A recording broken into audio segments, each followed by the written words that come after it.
Tai, Mindaugai, po 2 kėlinių tarsi atrodė toksai ganėtinai solidus pranašumas, tačiau trečias kėlinys parodė, kad italai nelinkę nuleisti rankų.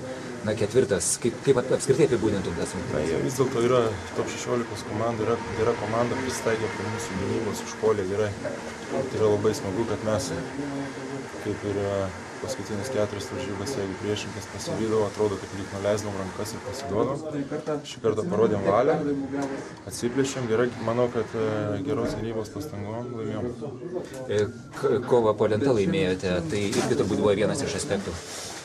Be abejo, kova po lenta, uždarėm jų metikus, nedavėm lengvai iš po krepšio pelnyti taškų. Visi daug prisidėjo, džiugu, kad išlipom iš tų nesėkmių liūno.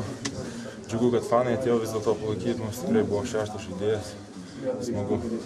Tokios išėjo rungtynės ganėtinai gynybinio plano, italai neleido laisvai veržtis, rėksti derinių, tam buvo pasiruošę. Jie irgi taip pačiai kaip ir mes buvo gerai mūsų išanalizavę. Matėsi, kad žinojo, kokius derinius darom. Tikrai